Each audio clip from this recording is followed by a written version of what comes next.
በህይወታችሁ የምትወዷትና የምትስማማችሁን አብራችሁ ውብ ጊዜ የምታሳልፏትን የሴት ጓደኛ ለማግኘት አስባችሁ ግን እንዴት መጀመር እንዳለባችሁ ግራ ተጋብታችኋል? ብዙ ጊዜ ወንዶች በፍቅር ግንኙነት ውስጥ የሚሳሳቱት ዝግጅት ሳይኖራቸውና ደረጃዎችን ሳይጠብቁ በችኮላ ለመግባት ሲሞክሩ ነው። ነገር ግን እውነተኛና የሰከነ የፍቅር ግንኙነት የሚጀምረው በራስ ላይ ከመስራትና ነገሮችን በሂደትና በጥበብ ከመምራት ነው። ዛሬ በቻናላችን ጤናማ የሆነ የፍቅር ግንኙነት ለመጀመር እና የምትፈልጓትን ሴት ለመሳብ የሚረዱ 7 ወሳኝ የስነ ልቦናና የባህሪ ደረጃዎችን በሰፊው እንመለከታለን። እስከ መጨረሻው አብራችሁን ቆዩ። ወደዚህ ቻናል ብለን አመጣችሁ። ዛሬ የምናየው ይዘት ማህበራዊ ህይወታችሁና የፍቅር ግንኙነታችሁን ጤናማና እውነተኛ የተሳካ ለማድረግ የሚረዱ ወሳኝ የህይወት ትምህርት ናቸው። ለቻናሉ አዲስ ከሆናችሁ አሁኑ ሰብስክራይብ በማድረግ የዚህ ቻናል ቤተሰብ ይሁኑ። አሁን በቀጥታ ወደ 7ቱ ደረጃዎች እንለፍ። ደረጃ 1 በራስ ላይ መስራት።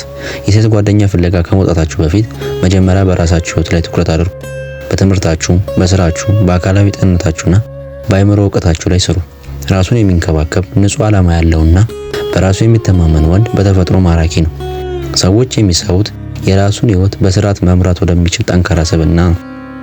ደረጃ 2 ማህበራዊ ግንኙነትን ማስፋት። ቤት ውስጥ ብቻ በመቀመጥ ፍቅር ማግኘት አይቻልም። አዳዲስ ሰዎች ወደምትተዋወቁባቸው ማህበራዊ መድረኮች ውጡ። ለምሳሌ በጎ አድራጎት ስራዎች፣ በስፖርት ክለቦች፣ በትምህርት ክፍሎች ወይም በተለያዩ ዝግጅቶች ላይ በመሳተፍ ከሰዎች ጋር የመግባባት ብቃታችሁን አሳድጉ። ይሄ ከአንተ ጋር ተመሳሳይ ፍላጎት ያላቸውን ሰዎች እንድታገኝ ይረዳሃል። ደረጃ 3 በጥሩ መንገድ መቅረብና ማዳመጥ። አንዲት ሴት ስትቀርቡ በወዳጅነት በፈገግታና በአክብሮት ይሁን። ራስን ብቻ ከማድነቅ ይልቅ እሷን ለማወቅ ጥረት አድርግ። ጥሩ አድማጭ ሁን። ስለ ስሜቷ፣ ስለ ህልሟና ስለ ፍላጎቶቿ በምታወራ ጊዜ ትኩረት ሰጥታችሁ በማዳመጥ በመካከላችሁ ጥልቅ የሆነ መተማመን እንዲፈጠር ያደርጋል።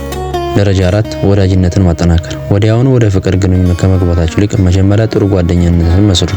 አብራችሁ የምታሳልፉት ጊዜ አሳምሩት። በቀልዶች፣ በጋራ ጨዋታዎችና በውይይቶች በመካከላችሁ ያለውን ትስስር አጠንክሩት። ጽኑ የፍቅር ግንኙነት የሚመሰረተው በጠንካራ የጓደኝነት መሰረት ላይ ነው። ደረጃ 5 ስሜትን በግልጽና በአክብሮት መግለጽ። ጓደኝነታችሁ እያደገ ሲሄድና እሷ ለአንተ የተለየ ፍላጎት እንዳላት ስታስተውል ስሜትን በግልጽ የምታስረዳበት ጊዜ ይደርሳል።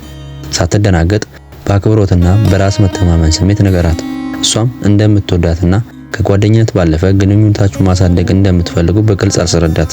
ደረጃ 6 ውሳኔዋን ማክበር። ስሜትን ከገለጽክላት በኋላ የምትሰጥ መልስ በአክብሮት ተቀበል። አዎንታዊ መልስ ከሰጠች ደስ ይላል፣ ነገር ግን አሁን ለግንኙነት ዝግጁ አይደለሁም ወይም በጓደኝነት ብቻ መቀጠል እንደምትፈልግ ከነገረች ምርጫዋን ሙሉ በሙሉ አክብር። ሴትን ልጅ ማክበርና ምርጫዋን መቀበል የአንድ እውነተኛ ወንድ መገለጫ ነው። ደረጃ 7 ግንኙነቱን በጥንቃቄ መገንባት። የሴት ጓደኛ ካገኘ በኋላ ስራው አያበቃም። ይልቁንም ጤናማ ግንኙነት እንዲኖር በየቀኑ መስራት ይኖርብሃል። ታማኝነት፣ ግልጸኝነትና አብሮ ማደግ እና እርስ በርስ መደጋገፍ ግንኙነቱን ዘላቂና ፍጹም ደስተኛ እንዲሆን ያደርገዋል።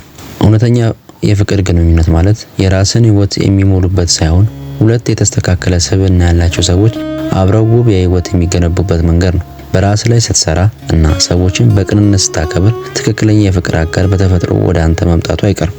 የዛሬው ቪዲዮ ይህን ይመስል ነበር። ከነዚህ 7 ደረጃዎች ውስጥ በአሁን ሰዓት በአንተ ህይወት ውስጥ ይበልጥ ልትሰራበት የሚገባው የትኛው ይመስላል?